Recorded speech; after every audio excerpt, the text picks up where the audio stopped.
आऊज़ु बिल्लाहि मिनश्शैतानिर रजीम बिस्मिल्लाहिर रहमानिर रहीम। किताब तहारत के अंदर हम सवाल जवाबात पढ़ रहे थे। तहारत की तारीफ, फिर लुग़वी तारीफ, इस्तिलाही तारीफ, और उसमें वज़ू गुस्ल वगैरह के बारे में पढ़ रहे थे। इससे पहले वाली क्लास में हमने पानी की अक़साम का बयान पढ़ा था कि वो कौन सा पानी है जो ख़ुद भी पाक होता है और पाक करने की सलाहियत भी रखता है। तो उसमें हमने 5 चीज़ें पढ़ी थी, और आखिरी जो सवाल था वो ताहिर गैर मुताहिर के बारे में था, कि वो पानी जो खुद तो पाक हो लेकिन पाक करने की सलाहियत ना रखता हो। तो उसमें वो 3 चीज़ें थीं। ये ऊपर ही हम पहले एक बार इसको देख लेते हैं, फिर से कंटिन्यू करते हैं आगे। वो एक थी मुस्तामल पानी, कि ऐसा पानी जिससे नापाकी दूर की गई हो, वज़ू किया गया हो या गुस्ल किया गया हो। नंबर 2, दरख्त और फल का पानी था। और नंबर 3, वो पानी जिसकी असलियत ज़ाइल हो गई हो, जिसमें रंग बू जायका वगैरह पाया गया हो। अब ऊपर एक इस्तेलाह यूज़ हुई थी कि गलबा। तो यहाँ कह रहे हैं कि गलबे की अक़साम तहरीर करें। बता रहे हैं कि गलबे की दर्ज झेल 2 अक़साम: एक, ठोस चीज़ का गलबा, और नंबर 2, माए चीज़ का गलबा। ठोस चीज़ जिसको पार्टिकुलर्स वगैरह, और माए मतलब जो पानी की जिन्स की तरह ही हो, जैसे कि सिरका हो गया, फलों का पानी हो गया, दरख्त का पानी हो गया, दूध हो गया। और ठोस चीज़ में बहुत सारी चीज़ें हैं जो जिसमें पानी में अज्जा उसके पाए जाएं। तो वो गलबे की बात कर रहे थे ऊपर, वो 2 चीज़ें हैं। कह रहे हैं कि किन चीज़ों से पानी नापाक हो जाता है। नंबर 1, ठहरे हुए माए कलील। अब माए कलील के ऊपर हमने तारीफ पढ़ी थी कि वो पानी जो दे दरदा यानी 10/10 से कम हो, किसी बाल्टी में हो, किसी बर्तन में हो, तो वो माए कलील कहलाएगा। या उससे छोटी टंकी हो या टैंक हो, तो उसमें जो पानी होगा, या 8/8 का कुआं हो, या कुआं बोल रहा हूँ, वो जो टंकी वगैरह बनी होती है, तो उसमें जो पानी ठहरा हुआ है, तो वो माए कलील के हुक्म में है। तो कह रहे हैं कि अगर उस माए कलील में एक कतरे के बराबर भी नजासत गिरने से पानी नापाक हो जाता है। नंबर 2, ठहरे हुए माए कसीर। और माए कसीर वो पानी जो 10/10 के हुक्म में हो, मतलब दे दरदा हो। और माए जारी वो, कि तिनका या कोई हल्की चीज पानी में डाली और वो उसके साथ बहती हुई आगे चली जाए, वो माए जारी होता है, मतलब बहता हुआ पानी। तो इन दोनों पानी में बता रहे हैं कि नजासत गिरने के बाद रंग, बू और जायका पाए जाने से पानी नापाक हो जाता है। इसमें गलबे का एतबार है कि अगर वो माए कसीर दे दरदा था, उसमें गलबे के हिसाब से दूध गिर गया, ठीक है, दूध का गलबा ज़्यादा और पानी का कम। या कोई ऐसा लिक्विड था जो जिसमें खुशबू थी, ठीक है, उसमें जायका था, तो वो अगर गया सिरका जैसे के, तो सिरके की अगर ज़्यादा टेस्ट हुआ, जायका हुआ, तो जब भी वो पानी के हुक्म में नहीं रहेगा, उससे आप तहारत हासिल नहीं कर सकते। नंबर 3, माए कलील में से कोई कुत्ता, भेड़िया, खंजीर या कोई और दरिंदा पी ले, तो पानी नापाक हो जाता है। अच्छा, बिल्ली के पीने से मकरू होता है पानी। मकरू का हुक्म था कि उस पानी से आप तहारत तो कर सकते हैं, लेकिन नापसंदीदा अमल है। अगर पानी मौजूद ना हो तो उससे ही कर लेना बेहतर है, और उसके बाद याद नहीं होगा। और अगर बिल्ली के पानी से, मतलब जो बिल्ली ने पिया, उस पानी से अगर आप पानी होने की बिना पे भी वजू या गुस्ल कर लेते हैं, तो जब भी गुस्ल और वजू हो जाएगा। नंबर 4 कह रहे हैं कि माए कलील में अगर कोई कुत्ता, भेड़िया, खंजीर या कोई और दरिंदा, हत्ता कि इंसान भी गिरकर मर जाए, तो पानी नापाक हो जाता है। मतलब कोई कुआं है और उसमें कुत्ता गिरा और मर गया। भेड़िया, खंजीर या कोई और दरिंदा। दरिंदे में बिल्ली भी आ जाएगी, अब चूहा भी आ जाएगा, और भी बहुत सारी चीज़ें आ जाएंगी, तो इससे पानी नापाक हो जाता है। अब उसके लिए क्या हुक्म है, उसको पाक कैसे किया जाएगा कुएं को, वो उसका आगे आएगा टॉपिक पूरा, वो हम आगे पढ़ेंगे। केरे नंबर 5, माए कलील, मतलब वो पानी जो दे दर्द से कम हो और किसी बर्तन में या किसी होज वगैरह में हो, और वो दे दर्द से कम हो तो वो माए कलील। और उस पानी में अगर कोई छोटा सा जानवर भी गिरकर फूल जाए, सिर्फ फूल जाए, फटे नहीं, तो जब भी नापाक हो जाएगा पानी। नंबर 18, सवाल नंबर, कह रहे माए सोर किसे कहते हैं।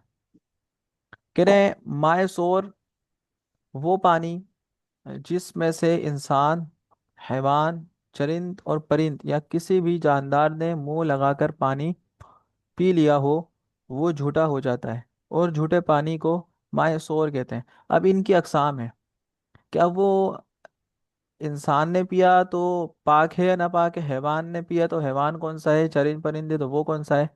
उसमें भी दो से चार जो है अकसाम है, वो नीचे आ रही हैं। कह रहे हैं झूठे पानी की अकसाम कौन कौन सी हैं। नंबर 1, माए सोर, ताहिर और मुताहिर, मतलब वो झूठा पानी जो पाक भी है और पाक करने की सलाहियत भी रखता है। कह रहा है ऐसा पानी जो पाक हो और पाक करने की सलाहियत भी रखता हो, मसलन वो पानी जिसमें से कोई इंसान, घोड़ा या कोई ऐसा जानवर पानी पी ले जिसका गोश्त हलाल हो। ठीक है, जिसका गोश्त हलाल हो, वो मुर्गी भी हो सकती है, लेकिन मुर्गी वो वाली मुर्गी नहीं होगी जो आवारा होती है। एक मुर्गियां वो होती हैं जो पिंजरे में पाली जाती हैं, घर के अंदर ही रहती हैं, और वही ग़िज़ा खाती हैं जो आप उनको प्रोवाइड करते हैं, देते हैं। बाजरा हो गया, रोटी हो गई, कुछ भी XYZ, वो घर के अंदर ही रहती हैं, और घर भी साफ सुथरा, सही है, और वो बाहर ना निकलती हो। तो अगर वो पानी पी ले, चोंच मार दे अपनी, तो वो पानी ताहिर भी है और मुताहिर भी है। हाँ, इसका दूसरा हुक्म ये है कि अगर वो बिल्ली आवारा, वो बिल्ली बोल रहा हूँ, मुर्गी मुर्गी, आवारा मुर्गी हो, बाहर घूमती हो, कचरे में मुंह डालती हो, और फिर चूहा वगैरह भी वो चोंच मारती है उसके ऊपर, तो ऐसी मुर्गी का पानी जो है मकरू है। कह रहे हैं ताहिर व मुताहिर हो गया। माए सोर नजिस, नजिस वो पानी जिससे ना खुद पाक होता है, ना पाक करने की सलाहियत रखता है, बल्कि वो किसी काम भी नहीं आता। ठीक है, ऐसा पानी जिसका इस्तेमाल पाकी हासिल करने के लिए, पीने के लिए और खाना पकाने के लिए नाजायज हो, मसलन वो पानी जिसमें से कुत्ता, खंजीर या इस जैसा जानवर पानी पी ले। नंबर 3, माए सौर मकरू, कह रहे हैं कि ऐसा पानी जिसका इस्तेमाल पाक पानी की मौजूदगी में नापसंदीदा मकरू हो। ठीक है, अगर कर लिया तो जब भी तारत हासिल की जा सकती है हो जाएगा, लेकिन जानबूझ के ऐसा करना भी अच्छा अमल नहीं है। कह रहे हैं मसलन ऐसा पानी जिसमें से बिल्ली, मुर्गी या चूहा पानी पी ले। अब ये वो जो मुर्गी है ना, ये वाली, ये वो आवारा मुर्गी है जो बाहर कचरे में मुंह डालती है और घूमती फिरती है। नंबर 4, मायसोर मशकूक, वो जो हम ऊपर पढ़कर आए थे, कि ऐसा पानी जिसमें से कोई गधा या खच्चर पानी पी ले और उस पानी से पाकी हासिल करने में शक हो। ये चार सूरतें हो गई।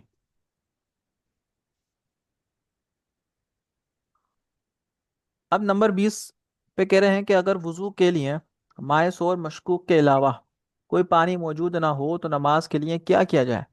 अच्छा, मायस और मशकूक से मुराद वो पानी, वो झूठा पानी जिसमें खच्चर या फिर गधे ने मुंह लगा लिया हो, पानी पी लिया हो।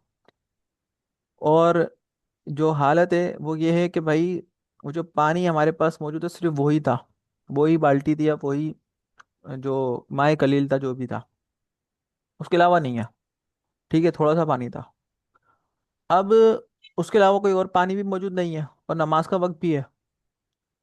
तो कह रहे हैं कि अगर वुजू के लिए मायस और मशकूक यानी खच्चर और गधे के झूठे पानी के अलावा कोई और पानी मौजूद ना हो तो उसी पानी से वुजू करने के बाद तयम्मुम करके नमाज पढ़ी जाएगी।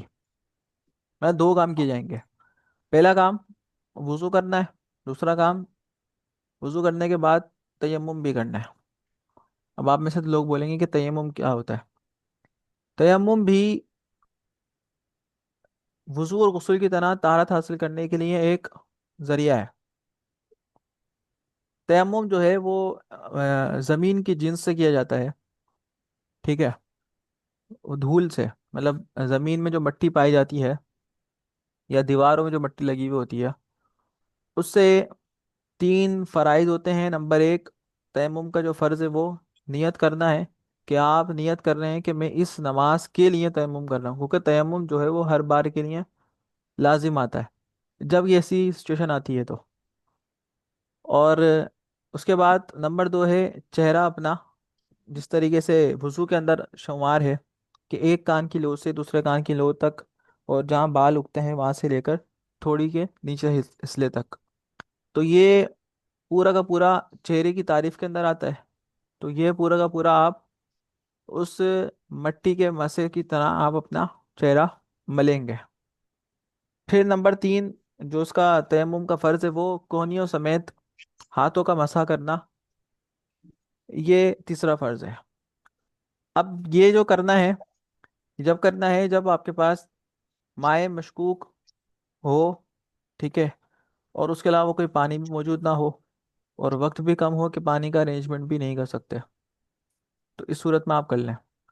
नंबर 21, अगर कुएं में कोई बहने वाली निजासत गिर जाए तो पाकी का तरीका बयान करें। अब कुएं का बयान शुरू हुआ है यहाँ से, सवाल नंबर 21 से। अब ऊपर हम बात कर रहे थे ना कि अगर वो फूल जाए या फिर फट जाए या फिर मर जाए इंसान या हैवान, तो पानी का क्या हुक्म है। तो वो यहाँ से शुरू होगा, इसमें वो पार्ट आएगा अभी। नंबर 21 पे कहते हैं कि अगर कुएं में बहने वाली निजासत मसलन खून या शराब का कतरा गिर जाए या खंजीर कुत्ता बकरी वगैरह गिर कर मर जाए, तो कुएं का सारा पानी निकाल कर उसे पाक किया जाएगा। अब कुएं का पानी जो है वो सारा कैसे निकाला जाए, तो कहते हैं कुएं का सारा पानी निकालने का मतलब ये है कि कुएं का इतना पानी निकाल लिया जाए कि डोल कुएं के अंदर डालने से डोल आधा भी ना भर सके। मतलब इतनी तेजी से आपने डोल से पानी निकालना है कि सारा का सारा पानी निकल जाए, और जब आप वो डोल या बाल्टी डालें तो वो पूरी भर के नहीं बल्कि आधी से भी आधी भरकर बाहर आए। तो इस सूरत में वो पूरे सारा पानी निकालने के हुक्म पे आ जाएगा। सवाल नंबर 23 है, 23 है कि किन सूरतों में कुआं नापाक नहीं होता। अब वो कह रहे हैं कि नूरुल इज़ा के मुसन्निफ रहमा के मुताबिक दर्ज झेल सूरतों में कुआं नापाक नहीं होता। नंबर एक, कबूतर चिड़िया की बीट से कुआं नापाक नहीं होता। नंबर दो, मैंगनी लीद और गोबर अगर थोड़ी मिकदार में गिर गया तो कुआं नापाक नहीं होता। नंबर तीन, मछली मेंढक या कोई और आबी जानवर जो पानी में रहते हैं अगर कुएं में गिर जाएं तो कुआं नापाक नहीं होता। नंबर चार, आदमी या कोई और हलाल जानवर अगर कुएं में गिर जाए, सिर्फ गिर जाए लिखा हुआ है, गिरकर मरे नहीं या फूले नहीं, सही है, तो पानी नापाक नहीं होता, जिंदा सलामत वो बाहर निकाल लिया जाए। नंबर पाँच, खच्चर गधा या किसी शिकारी परिंदे के कुएं में गिरने से भी कुआं नापाक नहीं होता। ठीक है। सवाल नंबर 24, माए शोर की सूरत तहरीर करें। माए शोर मतलब वो पानी जो झूठा हो, जिससे किसी हैवान किसी इंसान या किसी चरिंद परिंदा पानी पिया हो। कहेंगे चीता, चीते का झूठा जो है वो नजिस है, और खच्चर का झूठा भी क्या है, मशकूक है। खच्चर और गधे का झूठा मशकूक है।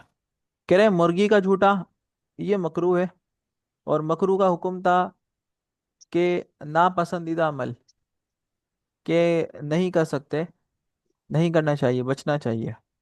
अगर पानी मौजूद ना हो तो फिर कर सकते हैं बिल्कुल। इंसान का झूठा ताहिर भी है और मुताहिर भी है, मतलब पाक है हर तरह से। कुत्ते का झूठा ये नजिस है, इससे आप ना पीने के इस्तेमाल में ले सकते हैं, ना धोने के इस्तेमाल में ले सकते हैं, किसी भी इस्तेमाल में नहीं ले सकते, कि हर तरह से नापाक है। गधे का झूठा ये मशकूक है। तो सवाल नंबर 24 तक, यहाँ तक रखते हैं इसको। ठीक है। इस्तिंजा के बयान से हम कल पढ़ेंगे इंशाल्लाह। आज जो हमने पढ़े हैं वो सवाल नंबर 16, 17, 18, 19, 20, 21, 22, 23 और 24। कितने सवाल हो गए? 9। 9 सवाल और जवाबात पढ़े हैं इसके, और उसमें थोड़ी सी डिटेल दी है मैंने आपको। और अगर कोई सवाल हो तो मुझसे आप पूछ लिएगा फिर बाद में।